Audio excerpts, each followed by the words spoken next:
One thing you need to know, do not do it. Don't do it. It is the worst decision you've ever made in your entire life. I got sick for a month, and this worm the size of a weasel climbed out of my ass, and then it grew, and now it's the size of a bear. It's the size of a bear, and it's chasing me. Okay, not what I was expecting, but, you know, I'm sure it's going to be fine. I'm going to try it out anyway. Let's check it out.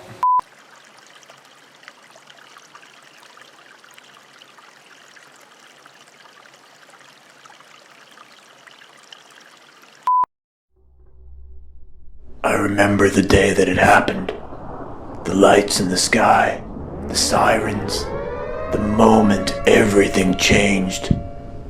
One day you're at the top of the world getting a lap dance from a cartoon stripper. The next, you're eating ashes out of the rib cage of your best friend's burned out corpse. Just to stay alive. Every day now is a struggle.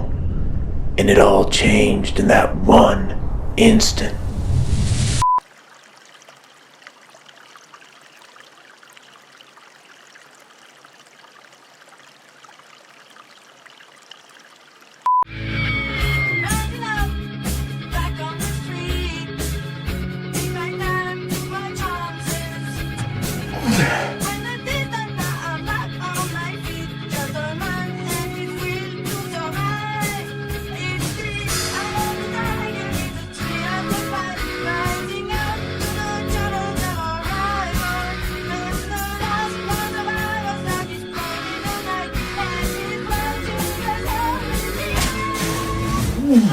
This right here, this is you. This is you.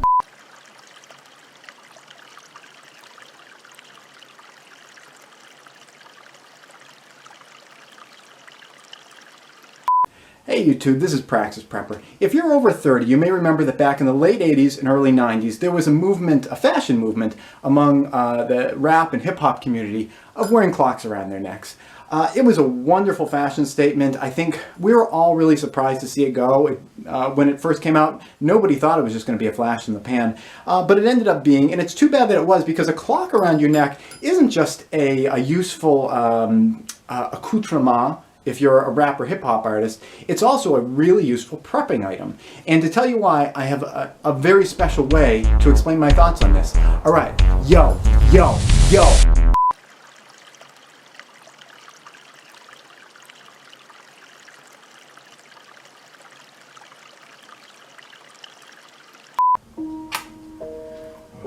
I tell you what, fuck this shit, I'm really cold.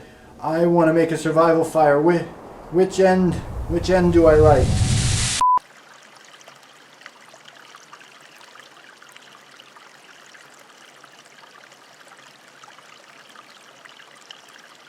It's kind of creepy in a way because you're sexually messing with the flowers. Would it be more natural if I had porno music playing? Okay, I'm going to add porno music starting now.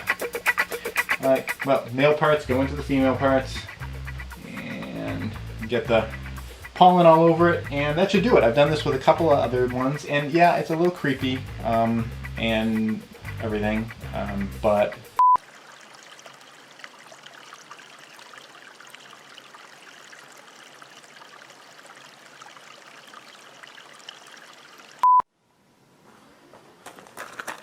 you're my twin brother, but we're nothing alike. Come on, get in the car. We gotta get out of here. First, we gotta fill up the car with gas, and then we have to bug out. Well, yeah, I hear you, but the electric grid's down, and the gas stations can't pump without electricity. So, you know, we can't go anywhere because we don't have any gas.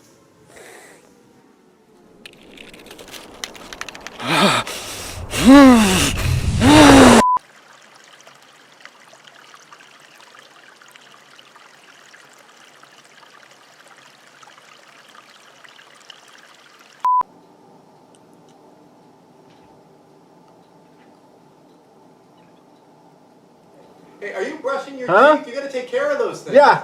I ran out of toothbrushes 2 months ago, so I've been using my finger. Your teeth are working all right. Wait a second. Hold on. A tooth. I lost a tooth!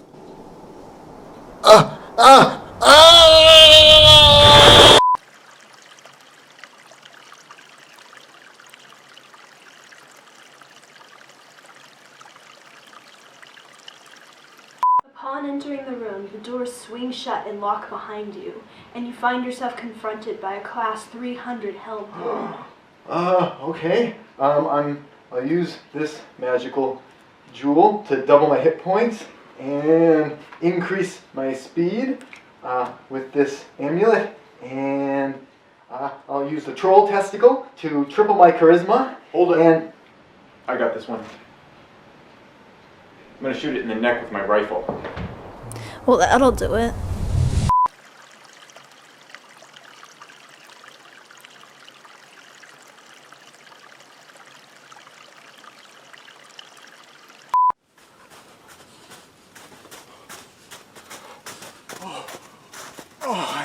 I am so cold. Yeah, well, you should have brought yourself some clothes. Don't worry. I bought a knife. A survival knife. I'm gonna start a fire. okay, how are we gonna do that?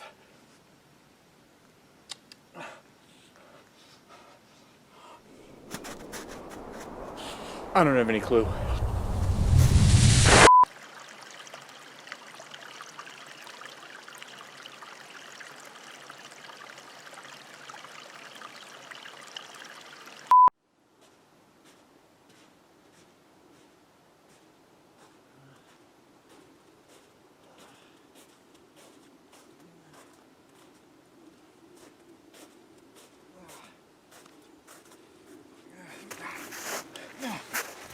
You know what?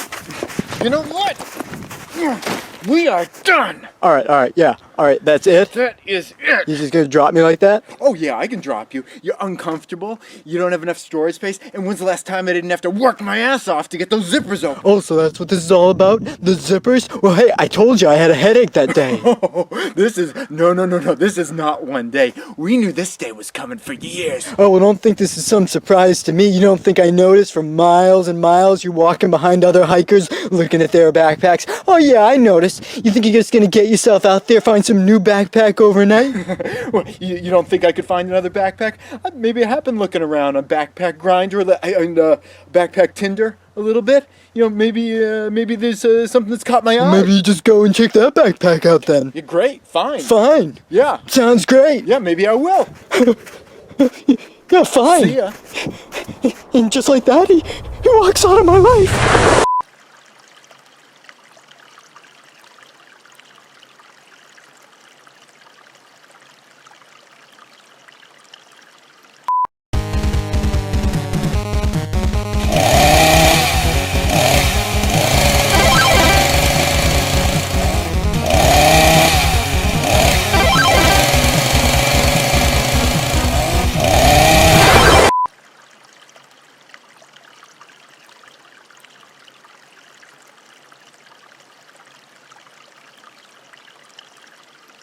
All right. Look. Now, this right here, this is a bean. It's a soybean. All right?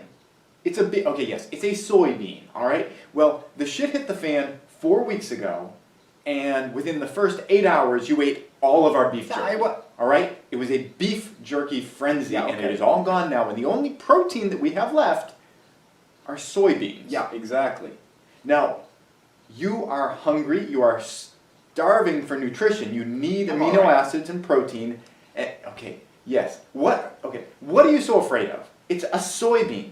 Dude, I don't want to grow breasts, all right? So you would rather starve to death. You would rather starve to death than eat a soybean. Yeah. Okay, well fine. Well, maybe I will just eat all the soybeans then. And be then my guest. We can yuck! This is disgusting. Yeah. Why did we stash 80 kilos of these? They were on sale.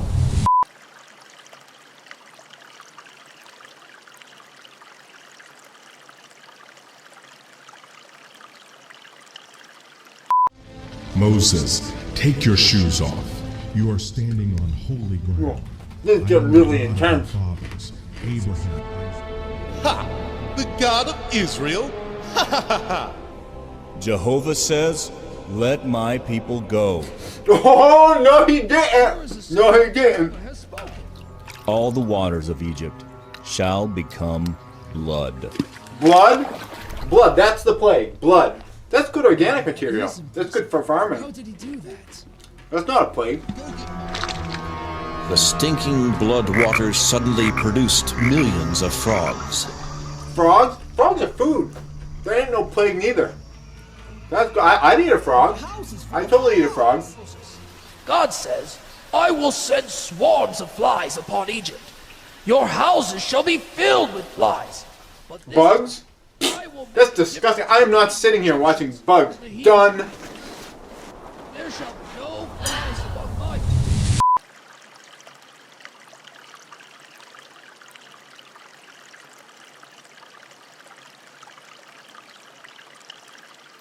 This week on Praxis Prepper, will our hero be able to navigate through unknown lands? Yeah, no problem. I got a GPS right here. Let me just see if I can get a signal. Without a GPS? Okay, yeah. I got a compass. So, see if I can find north here. Without a compass? Okay. Well, it's just about noon, so the sun should be south, so... In the middle of the night. Okay. Well, constellations. I can find some stars and find the North Star. Let's see. With total cloud coverage. Oh, well, that makes it a little more difficult. And naked. Oh, come on, man. What the f***?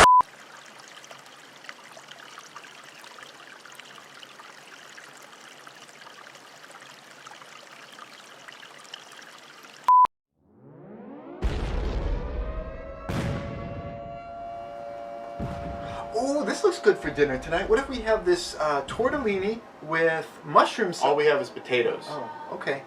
Let's see. Oh, well, this is good. How about a crunchy nut muesli? Potatoes. Oh, okay. That's it. That's all we have. Okay? Oh, crab brulee with a spicy minced duck sauce. Potatoes. We have nothing but potatoes. That's all we have to eat. What if we just eat raw potatoes? I'm so glad you're the one that's in charge of this.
Namaste, motherfuckers.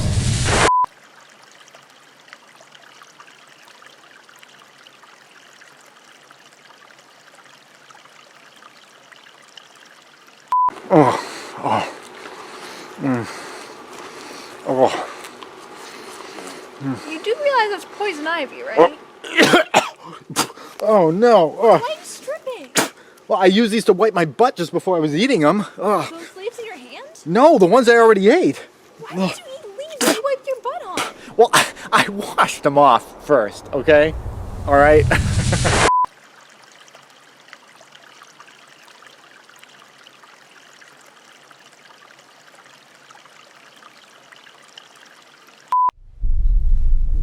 What are you doing? Trying to kill myself? Why? Why not?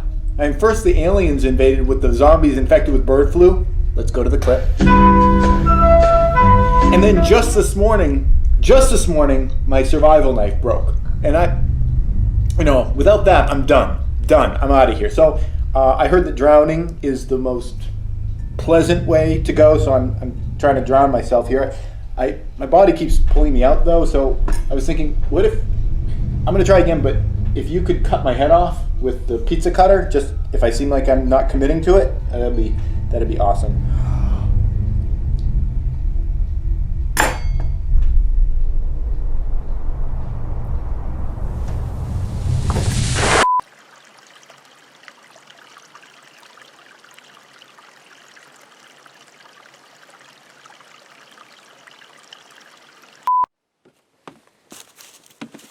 What a beautiful, natural, no radiation day I'm enjoying today. Entirely...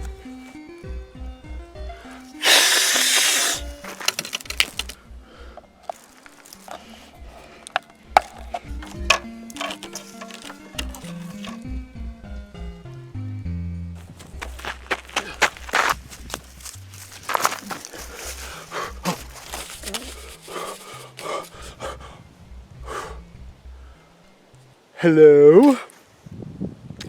Hello? Hello?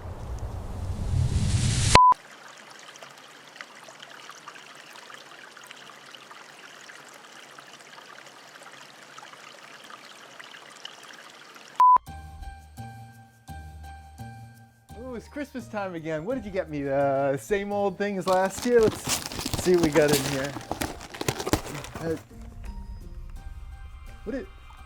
What are these?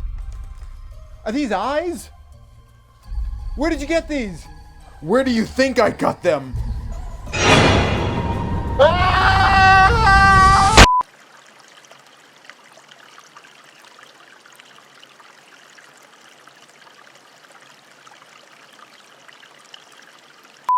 Yo, dog, there's a little pea hitting you up with life in the streets. You want to have an apple orchard? You ain't no millionaire. You gotta steal that motherfucker. We're gonna be going through the woods here. I'm gonna show you how to steal your own motherfucking apple orchard, yo. See, this is a thug's life. We're gonna be taking one tree by tree. So we're here in this forest, and we're gonna be finding the trees. Here we got one right here. This is a tree. This is an apple tree. I think this is Macintosh, and we're just gonna take this motherfucker right here. Dash, that's a motherfucking telephone pole. No, this is a Granny Smith right here. Shit, dude, it's a cop. Let's get out of here.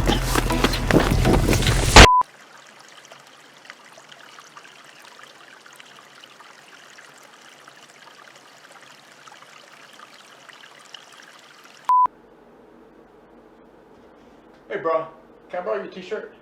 Why do you You gonna ask a million questions or let me borrow your shirt? Hey, okay, fine. Here. Thanks.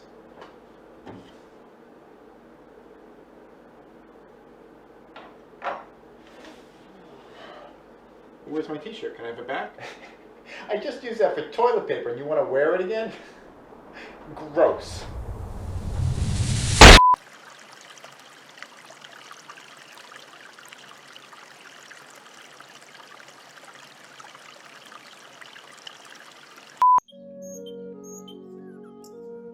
Such a pleasant day today. You know, I know we're here, you know, with the quarantine, you know, the stay-at-home orders and everything, but it's really pleasant. Just a pleasant day. Yeah, well, I was just thinking that we're not necessarily going to have access to the dentist for a while. Yeah. Well, we have dental supplies in our preps. We're going to crack those out. Yeah, okay. Welcome to the world of amateur dentistry!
Hey YouTube, this is Praxis Prepper, and today I want to address why I have this growing pile of sticks in my yard. I'm going to be composting human shit. But before I turn you off, I wanted to talk with an expert on the topic, just to alleviate any concerns you might have. And the expert is myself from the future. Just downloaded a new app where I can receive video emails from the future. I just received this morning. I've not watched it myself, so we'll watch it together. Okay, listen, one thing you need to know. Do not do it. Don't do it. It is the worst decision you've ever made in your entire life. I got sick for a month, and this worm the size of a weasel climbed out of my ass, and then it grew, and now it's the size of a bear. It's the size of a bear. It is chasing me.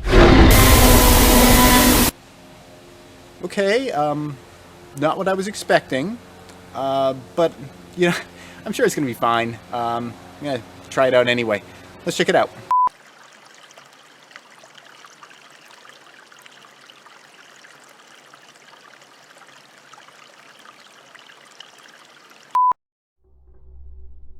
I remember the day that it happened.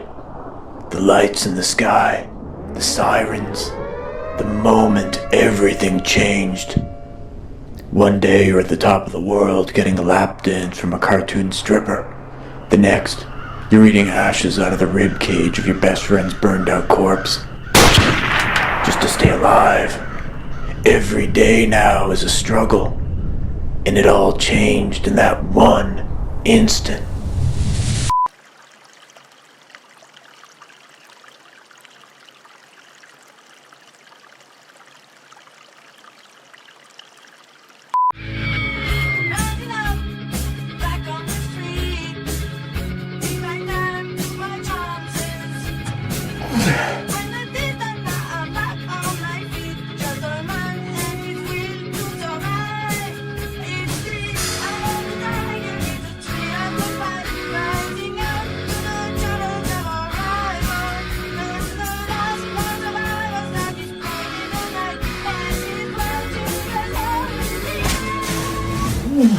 This right here, this is you. This is you.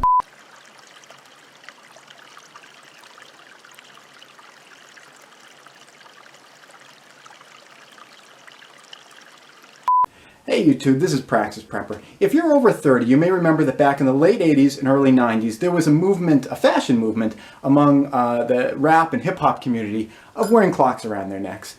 It was a wonderful fashion statement. I think we were all really surprised to see it go. When it first came out, nobody thought it was just going to be a flash in the pan. But it ended up being, and it's too bad that it was, because a clock around your neck isn't just a useful accoutrement if you're a rap or hip-hop artist. It's also a really useful prepping item. And to tell you why, I have a very special way to explain my thoughts on this. All right, yo.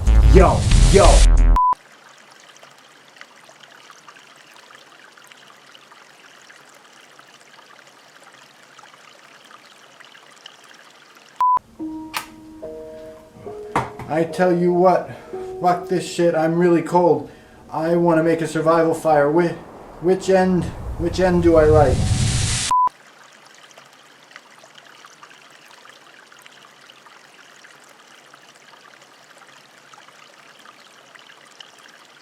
It's kind of creepy in a way because you're sexually messing with the flowers. Would it be more natural if I had porno music playing? Okay, I'm gonna add porno music starting now. Alright, well, male parts go into the female parts and get the pollen all over it, and that should do it. I've done this with a couple of other ones, and yeah, it's a little creepy and everything, but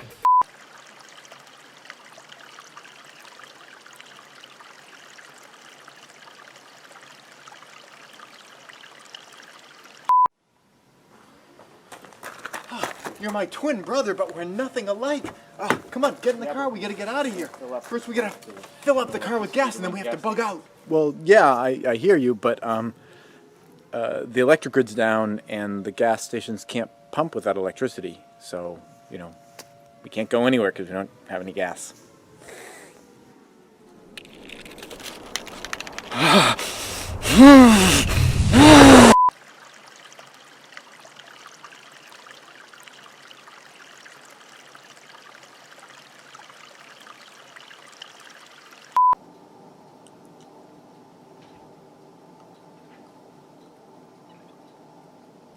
Hey, are you brushing your Huh? teeth? You gotta take care of those things. Yeah. I ran out of toothbrushes 2 months ago, so I've been using my finger.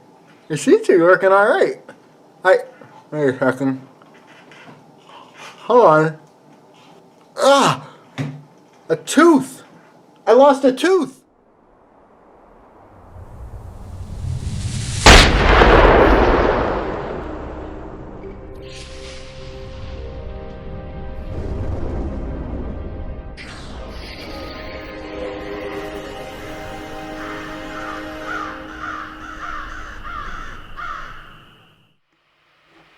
Hey everybody, and welcome to the live stream. And how appropriate really it was that we had an emergency situation that we weren't completely prepared for in the middle of a show, or at the beginning of a show, that was about being unprepared and having curveballs thrown at you and what kind of stuff you weren't prepared for. So just to let you guys know, the reason that we're doing this show tonight instead of last night is because there was a pretty, I thought it was pretty severe thunderstorm last night. It came through about I don't know, it was like 7 o'clock, 7:30. 7:30-ish. Yeah, somewhere around there. And we had the power flutter just a little bit. And I almost thought to myself, I wonder if I should just put a little notice out on YouTube that we may not have the show, we may lose power.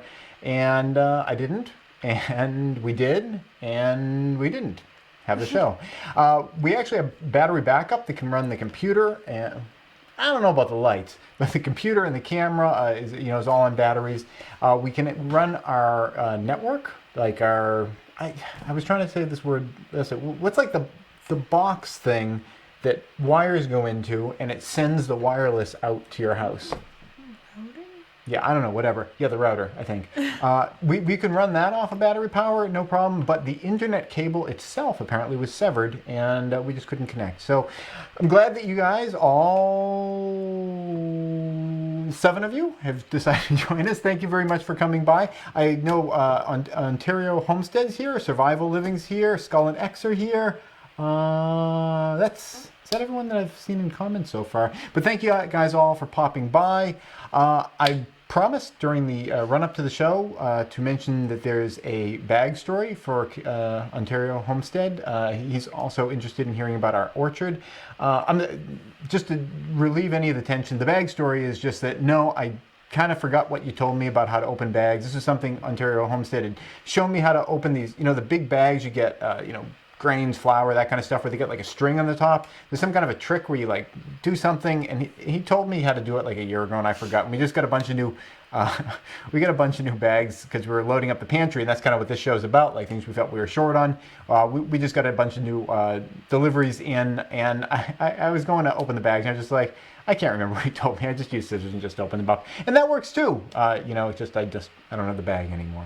So today we've got a lot of stuff to cover. One thing is I want to hear from you guys. What has been your experience with the coronavirus situation? This has been kind of like, from the beginning I've been looking at this as kind of like a little mini sort of SHTF, and I don't mean to demean it. People are dying by the thousands. But, compared to what a lot of preppers, are oftentimes concerned about like aliens invading by airdropping bird flu infected clown zombies or something truly catastrophic. This is kind of a mini version, and it's a little bit like a practice run. It's, for a pandemic, it's not particularly fatal. In fact, it seems like the fatality numbers for coronavirus may be amazingly low because there's so many people that have it without any symptoms at all. So that's what really gets viruses moving around, is when they're not killing off their hosts. They can really spread and everything. So it's really good at spreading, and it's not particularly effective at killing people. At least not yet. Who knows? Maybe it has like some surprise, like it's putting a lockbox in you and then like click. Just throwing that out there just to make people nervous. So how did I even get on this topic? Oh yeah, so this has been kind of like a miniature version. I think it's given a lot of us a little bit of a practice. Things kind of shut down, but not completely. It didn't go Mad Max, at least not in most places. So, I think a lot of people have learned a lot from it. I know I have. Amber, I think you have things that you could probably share with us about things you thought we weren't, completely ready for. And I'd really, really love to hear from you guys. I've instructed Amber to be vicious with interrupting me. I just kind of keep going and going, even if I don't really have anything important to say. And I want to hear from you guys. So Amber's on comments. I'm not good at being vicious though. This is it's trial by fire. I'm just throwing you out into the water. It's like, let's get this train sailing. I can't think if there's any other metaphors that we can throw in here. So I really want to hear from you guys. What are your experiences? I'm going to share mine. We have new updates from the site. Things are really moving along over there. The shed is almost done, and the reason the shed's important is because we're going to be putting our solar panels on there. We have to put our solar panels on there before we can move into the house. And I was really saved today by 7 bent up rusty nails that were in an old bucket. You talk about like preppers, we save all this stuff, and it's like, who's ever going to do that kind of thing? Well, I ran out of nails because it's kind of hard to go to the hardware store. You got to get the whole thing on and everything. I want to minimize my trips out that are not necessarily necessary. Ordering stuff from hardware, it's like half a month for the stuff to come in. And also with Home Depot screwing me over on returns, I've been really judicious about how much overbuying I'm doing, because I don't want to have a killer amount of extra stuff. I don't want to have like $80 worth of extra 6-inch nails or something like that you like almost never use. So all these things kind of came together to create a perfect storm where I was starting to run out of nails, and I found some old bent up rusty ones in an old thing that everyone else in the world would have thrown out. I kept it. I took those. What's like the clean way of saying motherfuckers? I don't know if there's... Emmer effers? Because I don't want to like use the actual word on the show. Mofos. Yeah, mofos. I took those mofos, I straightened them all out, and they got me going today where it was a beautiful day. We got rain coming. I was like, man, I really wish I could get more of the stuff up, but the nails don't come for a while. But having that prep allowed me to keep going, and viciously, Amber's jumping right in. Go. Who do we got first? Huh? Oh, Alicia's here. Hey, Alicia. Wait, so you wanted me to interrupt you? Yes, when people interrupt. Survival Living says that we've stayed home for the most part, work layoff, but had plenty of time to test our preps. And Alicia said, as an epidemiologist, I've never learned so much about the interlinks between the economy and health and public health and politics and the strange balances of personal freedoms versus public health. Yeah, that has been an interesting thing, I feel. I think a lot of people, partisan people, the kind of people that are just like, you're either on my side or you're on the other team, and I don't even know what the hell my side really stands for, but I'm on team blue and you're on team red. I mean, those kind of people that like just, cheer for their team, not really fully understanding it. A lot of people have sort of demonized, there's like the Trump camp, and he's like, what, you want to open up the economy? And it's like, yeah, I'm sure he's doing that for his own purposes. Even though he's a very selfless man and he just cares about others above all things, I'm sure he has his own purposes for that. But it's a real thing, too, that if you shut down the economy, there are real harms that come from that. There's like this cancel rent thing going around, and it's like, yeah, cancel rent, it's just great, because it'd be great if we didn't have to pay rent, but at the same time, that cancel rent also means cancel income, from the people who get their income from renting things out. So it's like, if you live in this kind of world where you don't kind of look at the whole picture, it can be like, yeah, we should just shut down the whole economy. If you don't shut down everything, it means you don't care about grandma and grandpa, and you want them to die. But the honest truth is, if you shut everything down and food's not getting out there, and all the pieces aren't working, there's suffering and actual death that can come along with that as well. It's not just Praxis Prepper can't get his 6-inch nails. I'm going to try to keep this a family show. But yeah, I mean, there's real effects that come from that. So yeah, that's been an interesting balancing for us all to look at. That it really is, it is a balance, and you can't just go all the way to one side and yell at everyone that is advocating for that other side, because there are real benefits on either side of that too.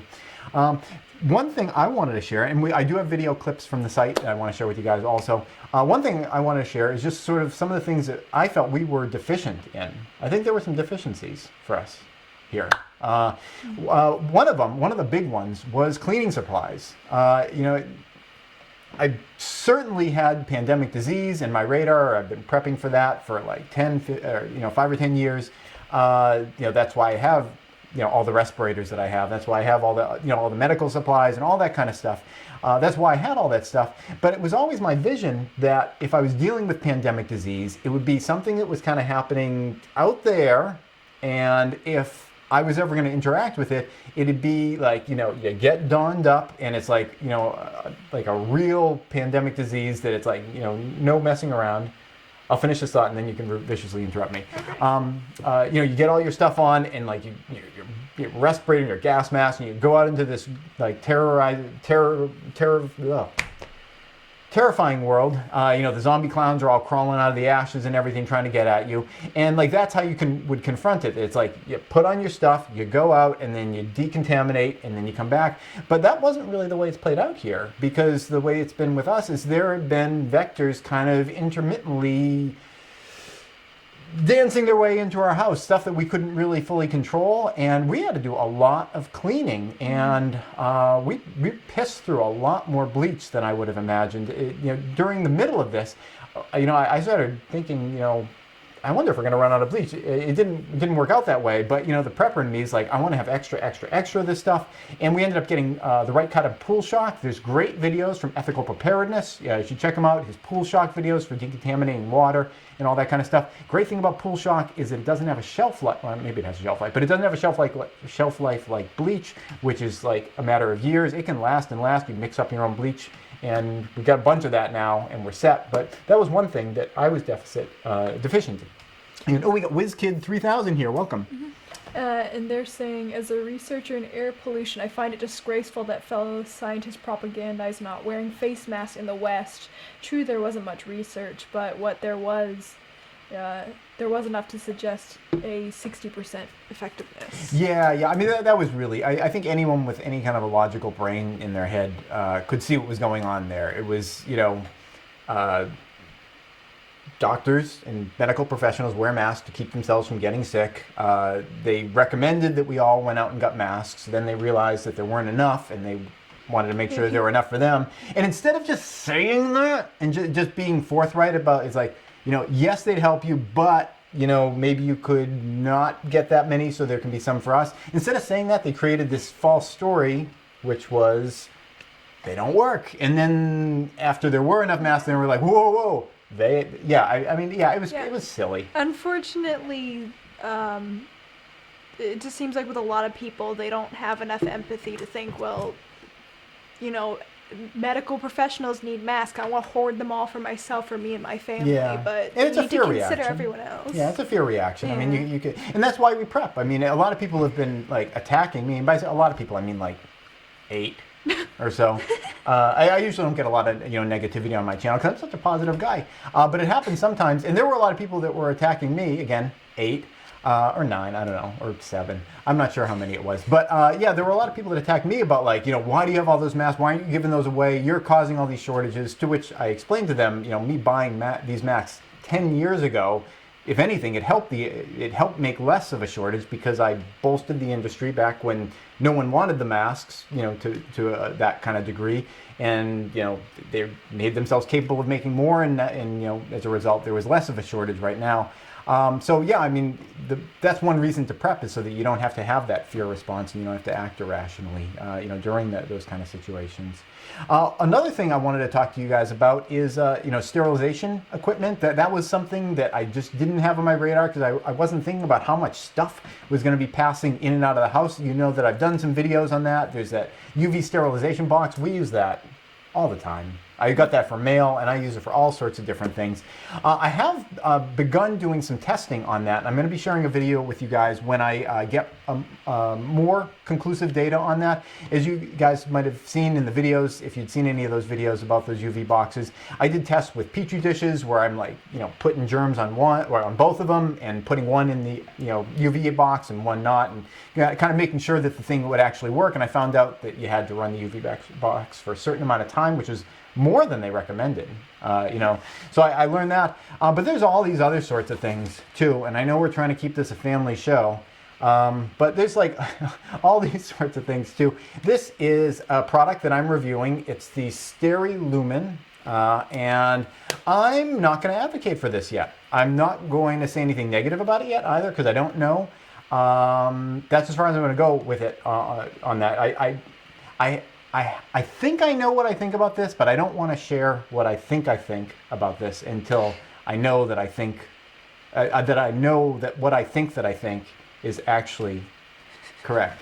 So I am going to be sharing a video with this and some other devices and letting you guys know which ones work, which ones don't work. There's something going around about bananas. And again, we're trying to keep this a family show, but there is allegedly this way you can use bananas in a completely non-sexual way where you can use them to test ultraviolet light. I've seen some of those videos. It's interesting. I am going to find out for you guys for certain whether that's true or not. There are different types of ultraviolet light and there is different types of spectrum of light. There's UVA, B, and C. UVC is the one that's around 270 nanometers that you need for destroying virus. And I'm not sure exactly what part of the UV spectrum the bananas are reacting to, or even if it is the UV spectrum itself, it might be the ozone created. Bananas, when they're turning brown, they're oxidizing. Oxidizing means oxygen getting in. Ozone is a very volatile form of oxygen. It could just be the oxidization from the ozone. I'm not sure. I'm going to find out whether that banana thing's true for you guys too, but I need some time because I really want to run some real tests. But I will be sharing that with you guys. What do we got? Something else? Who else we got? Survival Living said that they had an employee at Walmart gripe at me on how I had an N95 mask on and there were none to buy. My response, I sacrificed and planned ahead prior. I'm not cold. I imagine that went down really well. Yeah. I'm sorry, what was the last thing you said? Oh, I'm not cold, but I'm not going to apologize for preparing. Yeah, I've been a little bit snippy with people too, like those 8 people that I talked about. Yeah, I don't have a lot of tolerance for it, especially when it's coming from, a lot of those people that say like, why don't you give those things away to, doctors or whatever. They're not saying it because they care about the doctors. I mean, there are all sorts of needy people out there. It's not just doctors that don't have N95 masks. There are people that are starving out there. There are people that are, threatened with violence out there. And, you never hear the same level of ferocity of people being like, well, why don't you, give food to your hungry neighbor or whatever, you don't hear the same thing. The reason people were all about like wanting people who had a bunch of masks to give them to the doctors is because they wanted those doctors to be available to them if they got sick. So I mean, it's really just sort of like altruism, or it's selfishness disguised as altruism. So I don't have a lot of patience for that. I mean, you guys know me in the comments. I'm always polite, but like kind of in a mean-spirited sort of way. You can only tolerate so much BS. Yeah. I mean, so yeah, you don't. But at the same time, you don't want to be mean to people because no good comes from that. I mean, it may make you feel good, for a little bit. But I mean, ultimately, putting that negativity out there, it comes back at you. Because it goes out into the town, and then they make other people pissy, and then those pissy people, you have to deal with them. So, I mean, ultimately, it's not really a good thing. But I definitely get that. I usually explain to people about how I pre-bought this, that made the industry stronger, so there was less of a shortage. You're welcome. What have you done to reduce the shortages? So yeah, that's how I saw the word sexual. Alicia's writing something sexual in there. We're trying to keep this clean, Alicia. All right. Not sure where you're going, but keep that non-sexual. Talk about the bananas. Oh, okay, yeah. The bananas are going to be completely non-sexual. Do you think this video is going to get demonetized? I don't know. Is that your intention to be NSFW? I'm trying to keep this motherfucking video non-sexual and completely monetized. Because I always rake it in on these videos. These are like 45-cent, special videos. Which reminds me, the Super Chat shirt. If anyone wants to shoot us out a super chat, you get your name on the shirt. In the meantime, actually wants to send a super chat. Looks like they don't. Why can't I super chat? I don't know. I mean, it could just be a glitch, but since it's a prepping channel, why don't I say it's a vast YouTube conspiracy against me? I think YouTube might be trying to do another little update, so there could be bugs going on. I don't know. Yeah, I don't know. I'm not sure what's going on, but it's a thought that counts. Thank you very much. Let's go to a video that we shot this week. This is actually yesterday's video. I made a little progress since then, but this is a few minutes about what's going on site. And keep thinking, I want to hear what you guys have learned from all of this pandemic. That'll get us demonetized. Hey, we're here on site and I want to show you what's going on the outside. We're not actually going to go into the structure at all because really all the work that's been happening has been outside, the shed and the landscaping. First, I wanted to kind of note what's been going on with the landscaping. You can see they got the excavator here. And I just got here this morning and they put down all this hay on the ground. I want to note that this is a completely inadequate amount of hay. The purpose of putting down hay is so that if you have a heavy rainstorm or something, it's not going to wash away all the dirt, all the time and effort you put into putting dirt down. But you don't have to have a lot of imagination to see that there are huge areas here on slopes that just, there's no way that these tiny, couple of pieces of hay are going to prevent all the rest of this from just washing out. So this is a completely inadequate job. They showed up this morning before I got here. I don't know. It's just kind of an example of what I've been dealing with for the whole thing. People just not prepared to do the work that they are sent to do, don't have enough materials, don't have enough skills. That doesn't mean everybody. The person that's been operating the excavator, he's been really great. I think it's a really beautiful stone wall he's put in here. I think he's doing a great job, but it's hit or miss, when you get people sent in. And this straw, this hay laid down is a complete miss. Somebody spent a lot of time to put this stuff down, but they're going to have to go over pretty much every square inch. This is a pretty steep hill right here, and it's just not covered at all. So the person's going to have to come back and go over and essentially redo everything that they did. Here's the head wall where the daylight drain finally got excavated. If you recall, the people who set up the perimeter drain earlier didn't have the daylight drain so that it could see daylight. The perimeter drain drains any excess moisture around the footing and drains it down to this point. It had been buried before, and the new people came in who've been competent and they got it opened. I usually like to put a grate over the end so that critters can't crawl up and in there. I'm going to add that myself later on. You see this black pipe right here? That is a water line that I have coming from the utility room, and there's a little T underground here and comes out right there. This is going to be for watering the garden and everything. This will grab water from the well. Down at the end here, the reason that it's run over to here also is because I'm going to put a spigot at the end. It'll be closed for the whole season, but then at the end of the season, when we're getting towards winter and this well line is, I'm sorry, not well line, this water line, it's not deep enough for it to not freeze, I'll be able to open up this end, and it's just a gradual gravity drop all the way to this point. The whole thing will empty out just from gravity, and I won't have to blow the lines out with water, with air pressure or anything.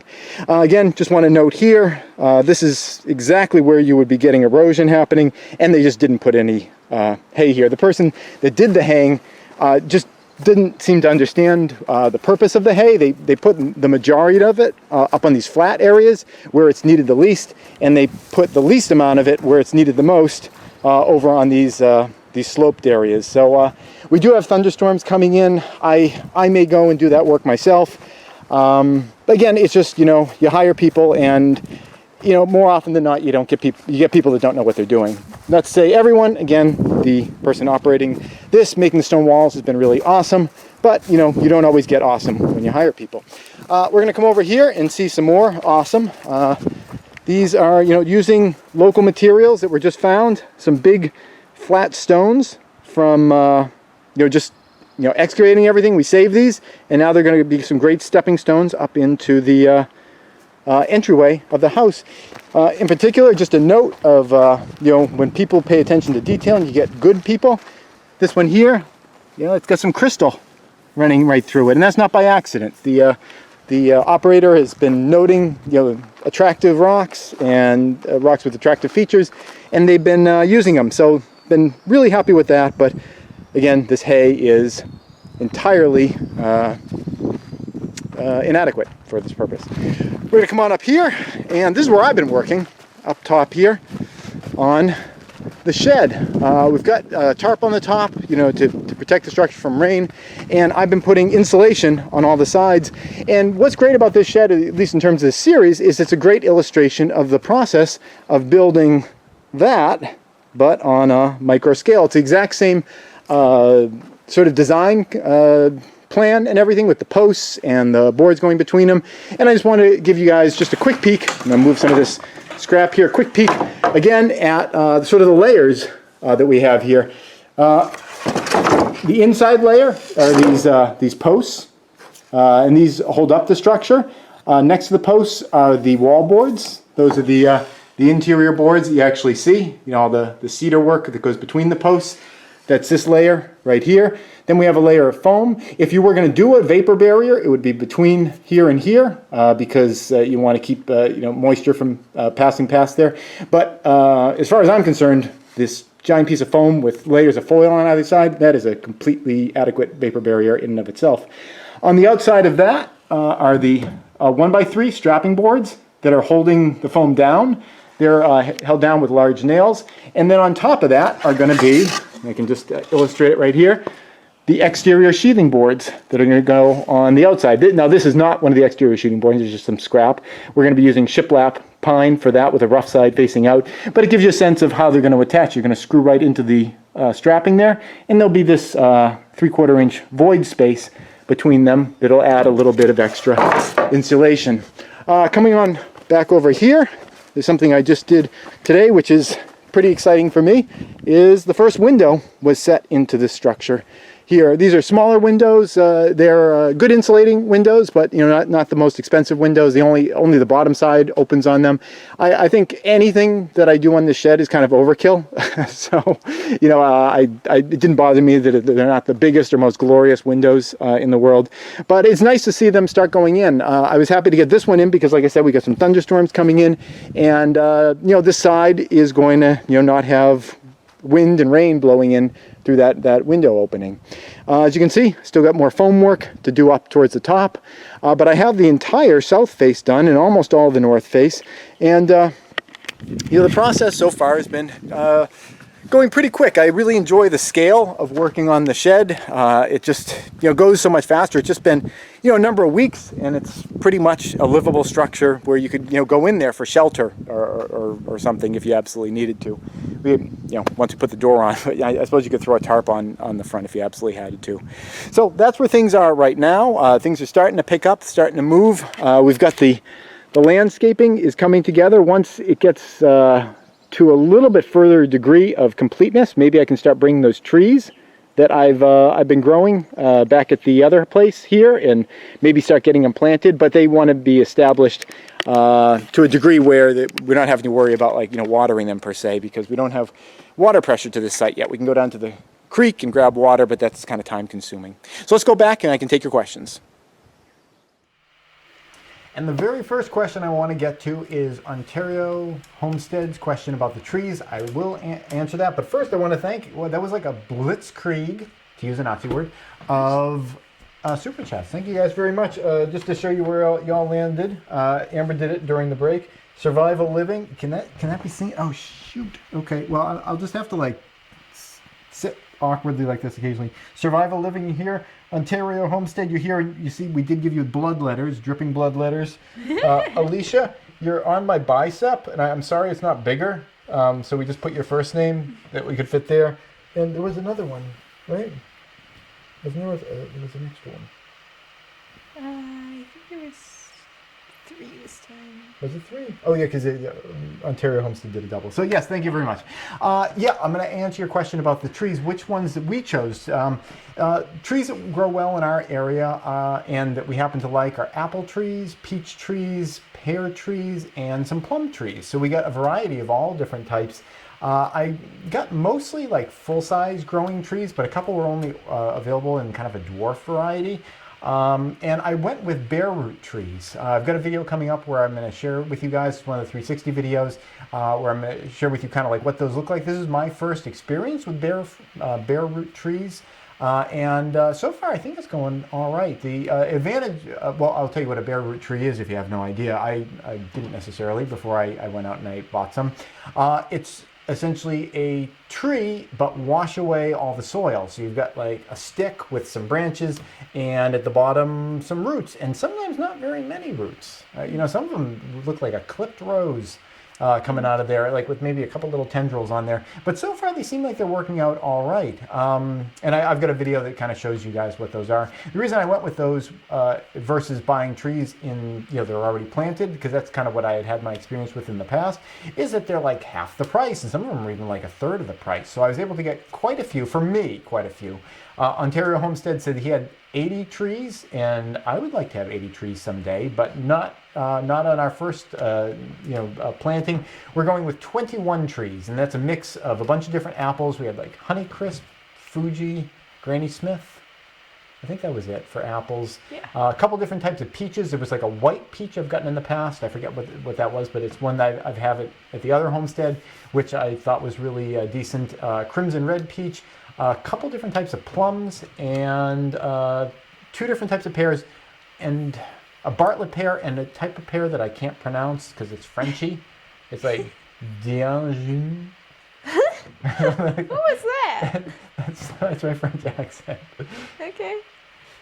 Someone said, hope you mixed real good soil in when you planted them. Lots of water, by the way. Yeah, that's really good advice, which is exactly what I'd expect from Ontario Homestead, who clearly knows his shit. This video is demonetized. I'm not even going to try anymore. Yeah, the last time I did fruit trees, I didn't have that much compost material. I didn't have a lot of good dirt.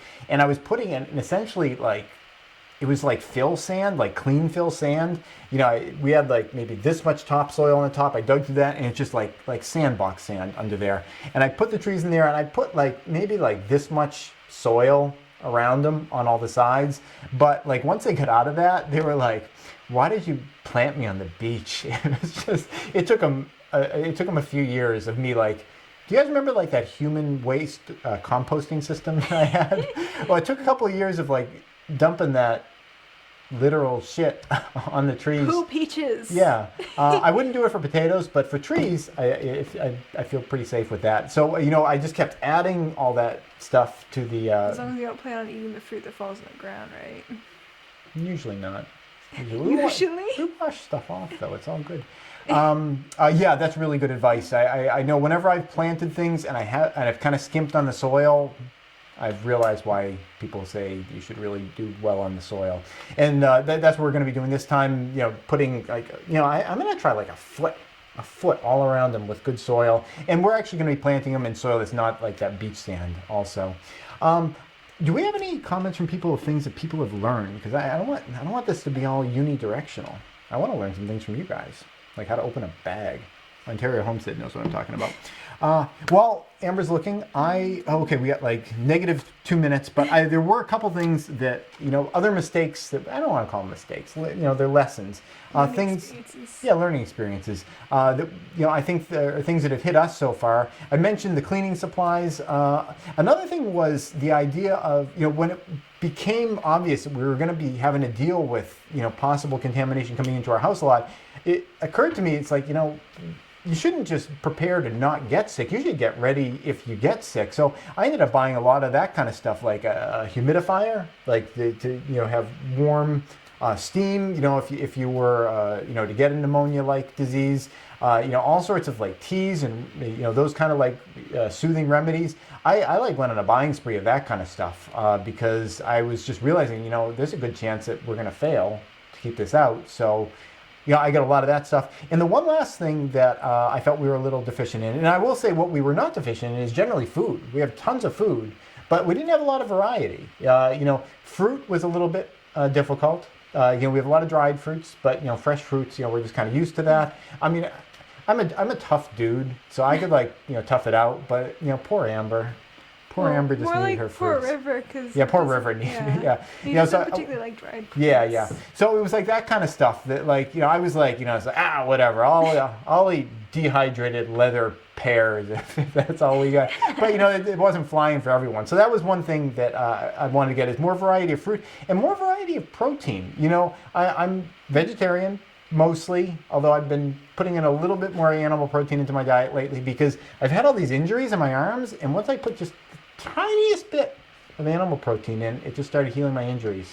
So the vegetarian lifestyle works really well. when I'm not brutally damaging my body, but when I've been doing the brutal damage thing, I think having just a little bit of extra protein, although maybe it doesn't have to come from animal sources. I also got a organic plant-based protein shake that I've been doing, which has been pretty good. Anyway, it's like the arms work again. It's awesome. But a variety of proteins was something I didn't have. I mean, like I said, I do the vegetarian thing, so I had like pinto beans, black beans, chickpeas, all the other, the things vegetarians do. Yeah, we weren't storing tofu, but all the kind of the basic things that vegetarians do. We had all that vegetarian stuff, but it was like just more variety of different kinds of proteins. So that's when I got like the protein shake. It kind of shook things up. And yeah, do we have any last things? As Amber looks at you with hate, I don't think I need to know the context of that. Because you were talking about how you're eating the animal protein. Never in front of you though. And Amber didn't even know that I ate a dead woodpecker until after the fact. Actually, did I ever even tell you about that? You did tell me. You told me beforehand. I made sure to stay away while you were so I warned you. Prepping. I warned you not to. Okay, yeah. Our house seems to be really good at killing woodpeckers. In fact, we've killed 2. I noticed one. It banged off a window, landed on the ground. I saw it, so I'm like, that's fresh. And I went over. Well, at first I just put a shade over it. I thought it was just knocked out, and I was like, "Oh, you poor thing! I'll put a shade over you and let you not be in the hot sun." A couple hours later, it's clearly dead. Brought it back. Got some great B-roll for the second season of Alien Invasion. You'll be seeing me eat a dead woodpecker in that, and that is how it happened. It banged into the window.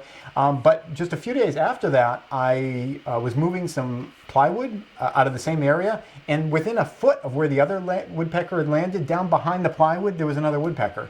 So I think this is like a thing. It's like, off the backboard of a basketball hoop. It's like boom, swish.